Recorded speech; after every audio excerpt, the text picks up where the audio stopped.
Good morning to all મિત્રો, આજે આપણે ઓટોમોબાઈલ કમ્પોનન્ટ ડિઝાઇન સબ્જેક્ટની અંદર chapter number 4 design of bearing, તેની અંદર લાસ્ટ લેક્ચરની અંદર આપણે બેરિંગ વિશે ચર્ચા કરી ગયા. તેના અલગ અલગ પ્રકાર એટલે કે રોલિંગ કોન્ટેક્ટ બેરિંગ અને સ્લાઇડિંગ કોન્ટેક્ટ બેરિંગના કયા કયા ટાઈપ્સ છે તેના વિશે ચર્ચા કરી. અને આ ઉપરાંત આપણે હાઇડ્રોસ્ટેટિક બેરિંગ અને હાઇડ્રોડાયનેમિક બેરિંગ વિશે ચર્ચા કરી હતી. આજના લેક્ચરમાં તેમાં આગળ વધીશું કે જેની અંદર આપણે હાઇડ્રોસ્ટેટિક બેરિંગ અને હાઇડ્રોડાયનેમિક બેરિંગના જે ટાઈપ છે તેના ઉપર આગળ કન્ટિન્યુ વધીશું. તો શરૂઆત કરીએ ગાઇડ બેરિંગથી. The guide bearings in figure the relative sliding motion between the two parts is linear. તો કે ગાઇડ બેરિંગ કે જે આકૃતિની અંદર દર્શાવવામાં આવેલું છે અને અહીં જે બે પાર્ટ્સ છે તેની સ્લાઇડિંગ મોશન જે છે તે એકબીજાની સાથે લિનિયર પ્રકારની છે, જે નીચે ફિક્સ પાર્ટ અને મૂવિંગ પાર્ટ વચ્ચે કઈ રીતે મોશન જે છે તે આકૃતિની અંદરથી સ્પષ્ટ થઈ શકે છે. The example of guide bearing are guideway of the machine tool, piston cylinder of IC engine etcetera. એટલે કે આ પ્રકારના બેરિંગનું જો બેસ્ટ ઉદાહરણ જોવા જઈએ તો મશીન ટૂલ્સની અંદર જે ગાઇડવે આપવામાં આવેલો હોય છે તે, અને બીજા નંબરે જે આઈસી એન્જિન છે તો તેની અંદર પિસ્ટન અને સિલિન્ડરની જે એસેમ્બલીની જે અરેન્જમેન્ટ છે તો તે તેના માટેના બે બેસ્ટ ઉદાહરણ છે. આગળ વધીએ જર્નલ અથવા તો સ્લીવ બેરિંગ.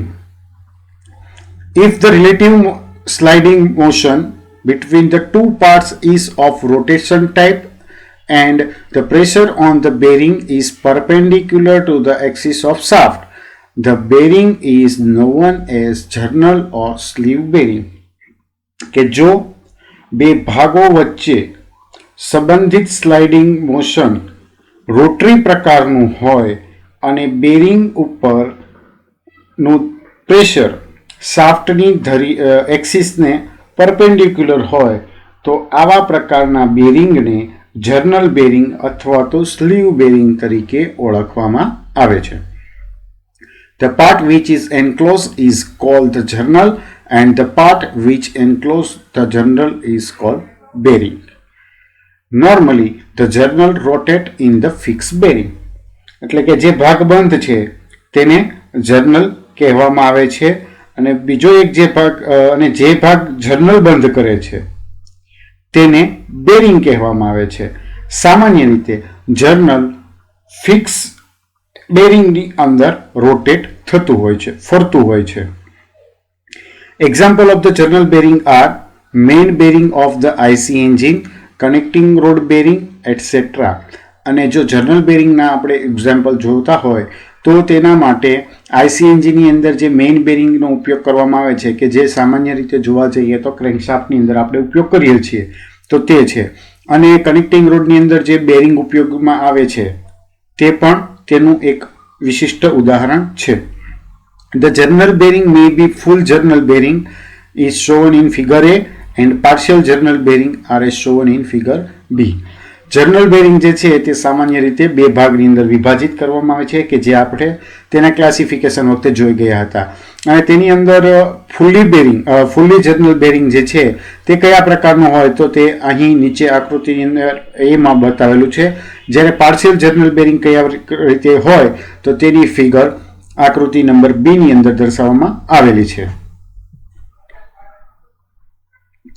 નેક્સ્ટ આગળ જોઈએ થ્રસ્ટ બેરિંગ વિશે. If the relative sliding motion between the two parts of rotation type and the pressure on the bearing is parallel to the axis of shaft, the bearing is called thrust bearing. જો બે parts વચ્ચેની relative sliding motion rotating ટાઈપની હોય અને bearing ઉપરનું pressure શાફ્ટની એક્સિસને parallel હોય તો તેવા પ્રકારના બેરિંગને થ્રસ્ટ બેરિંગ તરીકે ઓળખવામાં આવે છે. In the thrust bearing, if shaft terminate at the bearing surface, it is called pivot bearing. Whereas if the shaft extend to the and beyond the bearing surface it called collar bearing. Thrust bearing ની અંદર જો shaft બેરિંગની સપાટી ઉપર પૂરી થતી હોય તો આ પ્રકારના બેરિંગને pivot bearing કહેવામાં આવે છે અને તે ફિગર નંબર A ની અંદર દર્શાવેલું છે. જ્યારે જેવો શાફ્ટ બેરિંગ સપાટીથી આગળ વધતી હોય તો આ પ્રકારના બેરિંગને કોલર બેરિંગ કહેવામાં આવે છે અને તે ફિગર B ની અંદર દર્શાવવામાં આવેલું છે. નેક્સ્ટ હવે આગળ જોઈએ હાઇડ્રોડાયનેમિક જર્નલ બેરિંગના નોમેનક્લેચર એટલે કે તેની અંદર કયા ભાગોને કઈ રીતે ઓળખવામાં આવે છે તેના વિશેની ચર્ચા અહીં કરવામાં આવેલી છે. તો nomenclature of the hydrodynamic journal bearing are as shown in figure. તો કે હાઇડ્રોડાયનેમિક જર્નલ બેરિંગની અંદર ઉપયોગમાં લેવામાં આવતા મૂળભૂત શબ્દોનો વર્ણન આકૃતિની અંદર કરવામાં આવેલું છે. Let capital R is equal to radius of the bearing in mm એટલે કે કેપિટલ R જે છે તે બેરિંગની રેડિયસ દર્શાવે છે, જ્યારે small r is equal to radius of the journal in mm જ્યારે સ્મોલ r જે છે તે જર્નલ માટેની રેડિયસ દર્શાવે છે અને તે પણ મિલીમીટરની અંદર લેવામાં આવે છે. The basic terminology used in a hydrodynamic journal bearing are as follow. સામાન્ય રીતે હાઇડ્રોડાયનેમિક જર્નલ બેરિંગમાં ઉપયોગમાં લેવામાં આવતી અમુક ડેફિનેશન જે છે તે અહીં આપેલી છે. Radial clearance C. It is the difference in the radius of bearing and journal. Radius clearance જે છે કે જેને C ની મદદથી ઇન્ડિકેટ કરવામાં આવેલું છે અને રેડિયસ ક્લિયરન્સને વ્યાખ્યા આ પ્રમાણે છે તો કે બેરિંગની રેડિયસ અને જર્નલની રેડિયસ આ બંને વચ્ચેનો જે તફાવત છે તેને રેડિયલ ક્લિયરન્સ તરીકે ઓળખવામાં આવે છે. પછી આગળ આવે છે એક્સેન્ટ્રિસિટી.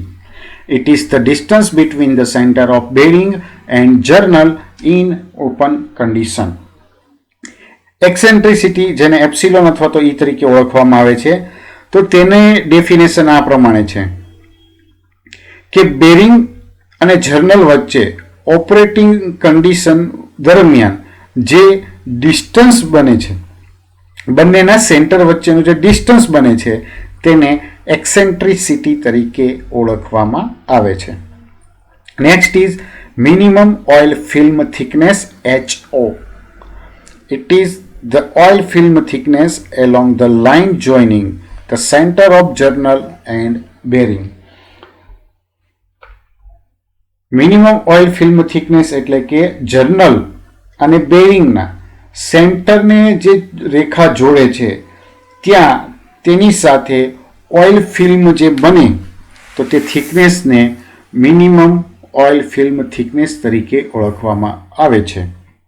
Eccentricity ratio epsilon. It is the ratio of eccentricity to radial clearance. Eccentricity અને radial clearance વચ્ચેના રેશિયાને eccentricity ratio તરીકે ઓળખવામાં આવે છે. Minimum oil film thickness ratio HO divided by C.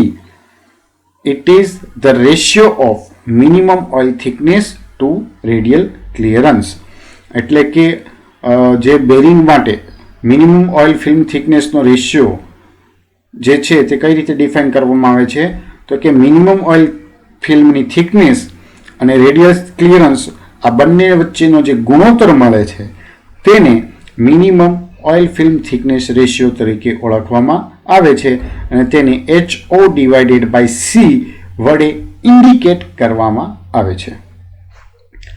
આગળ હવે જોઈશું આપણે રોલિંગ કોન્ટેક્ટ બેરિંગ માટેના નોમેનક્લેચર. તો નોમેનક્લેચરની અંદર અહીં જોઈએ તો આકૃતિની અંદર બેરિંગની અંદર જે આઉટર રેસ ઇનર રેસ અથવા તો આઉટર રિંગ અને ઇનર રિંગ જે છે તે દર્શાવવામાં આવેલું છે. વચ્ચેના ભાગે બોલ અથવા તો રોલર લગાડવામાં આવે છે રોલિંગ કોન્ટેક્ટ બેરિંગની અંદર. ત્યારબાદ બોલ અને રોલિંગ જે છે રોલર તે પોતાની જગ્યાને મેન્ટેન કરી રાખે તો તેના માટેના સેપરેટર રાખવામાં આવેલું હોય છે કે જે બે રોલર અથવા તો બે બોલ વચ્ચેનું ડિસ્ટન્સ જે છે તે મેન્ટેન કરી શકે અને એકબીજાની સાથે ઓવરલેપિંગ થવાની કે જામ થવાની સંભાવનાને બને ત્યાં સુધી અટકાવી શકે. ત્યારબાદ આઉટસાઇડ ડાયામીટર જે છે તે દર્શાવવામાં આવેલો છે અને ઇનસાઇડ ડાયામીટરને બોરની મદદથી દર્શાવવામાં આવેલો છે. અહીં તેનું સાઇડ વ્યૂ અને ફ્રન્ટ વ્યૂ કયા પ્રકારનો થાય છે રોલિંગ કોન્ટેક્ટ બેરિંગની અંદર તે બંને વસ્તુ આકૃતિની અંદર દર્શાવેલી છે અને તેની મદદથી આપણે રોલિંગ કોન્ટેક્ટ બેરિંગની અંદર કયા કયા ટર્મિનોલોજીનો ઉપયોગ કરી શકીએ છીએ તે અહીં સરળતાથી જોઈ શકાય અથવા તો સમજી શકાય. આગળ હવે એમાં વધીએ. The typical roller contact bearing are as shown in figure consist of the four parts: outer race, inner race, rolling elements, ball or roller and separator. સામાન્ય રીતે જે રોલિંગ કોન્ટેક્ટ બેરિંગ જે છે તેની રચના આકૃતિની અંદર બતાવ્યા પ્રમાણેની છે. તેની અંદર મુખ્યત્વે ચાર ભાગો જે છે તે જોડવામાં આવે છે કે જેની અંદર પ્રથમ આઉટર રેસ, બીજા નંબરે ઇનર રેસ, ત્યારબાદ રોલિંગ એલિમેન્ટ કે જે બંને પ્રકારના હોઈ શકે છે, કાં તો રોલર ટાઈપના હોઈ શકે છે અથવા તો બોલ ટાઈપના હોઈ શકે છે, અને છેલ્લે આવે છે separator. The separator separate the rolling element and space them evenly around the periphery. In some low price and light series bearing, the separator is sometimes omitted. એટલે કે સેપરેટર જે છે તે રોલિંગ એલિમેન્ટને અલગ કરે છે અને તે તેની પેરીફેરી ઉપર, આઉટર પેરીફેરી ઉપર એકબીજાની સાથે એક સમાન જગ્યા જાળવી રાખે છે. કેટલીક ઓછી કિંમતના અને લાઇટ સિરીઝની બેરિંગની અંદર આ પ્રકારના સેપરેટર જે છે તે ઉપયોગમાં કરવામાં આવતા નથી. એટલે કે જે બેરિંગ લો કેપેસિટી માટે ડિઝાઇન કરવામાં આવ્યું હોય અથવા તો લાઇટ લોડ માટે લો પ્રાઇસ માટે ડિઝાઇન કરવામાં આવ્યું હોય તો ઘણી વખત તેની અંદર આપણને સેપરેટર જોવા મળતા હોતા નથી. માત્ર ઇનર રેસ, આઉટર રેસ અને બોલ અથવા તો રોલર જે છે તે જોવા મળતા હોય છે. તો આજનો લેક્ચર આપણે અહીં સુધી રાખીશું. નેક્સ્ટ લેક્ચરમાં આપણે ચર્ચા કરીશું રોલર બેરિંગ અને તેના અલગ અલગ પ્રકાર વિશે.